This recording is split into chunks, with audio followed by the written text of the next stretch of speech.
Passport প্রতিটি মানুষের আন্তর্জাতিক ভ্রমণের জন্য অত্যন্ত গুরুত্বপূর্ণ একটি নথি।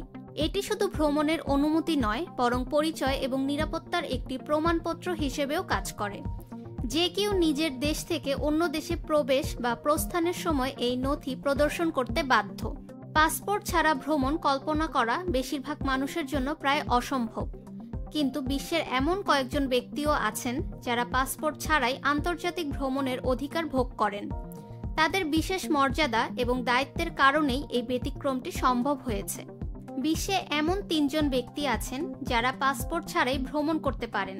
তারা হলেন ব্রিটেনের রাজা, জাপানের সম্রাট এবং জাপানের সম্রাজ্ঞী। তবে অতীতে এমন একজন ছিলেন যিনি এই সুবিধা পেতেন, ব্রিটেনের রানী এলিজাবেথ। চার্লস ব্রিটেনের রাজা হওয়ার আগে রানী এলিজাবেথ বিশ্বের যে কোনো জায়গায় পাসপোর্ট ছাড়াই ভ্রমণ করতেন। চার্লস রাজা হওয়ার পর ব্রিটেনের পররাষ্ট্র মন্ত্রণালয় বিভিন্ন দেশে একটি নথি পাঠায়। এতে উল্লেখ করা হয় চার্লসকে সম্মানের সঙ্গে বিভিন্ন স্থানে ভ্রমণের অনুমতি দেওয়া হোক এবং কোনো ধরনের বাধা সৃষ্টি যেন না করা হয়। একই সঙ্গে তার নিরাপত্তা নিশ্চিত করার দিকেও নজর দেওয়ার আহ্বান জানানো হয়। রানী এলিজাবেথের সময় তার স্বামী প্রিন্স ফিলিপের একটি কূটনৈতিক পাসপোর্ট ছিল। একইভাবে চার্লসের স্ত্রীরও একটি কূটনৈতিক পাসপোর্ট থাকা বাধ্যতামূলক। ফাহমিদা বিনতে আনোয়ার, নিরপেক্ষ নিউজ ডেস্ক, ঢাকা।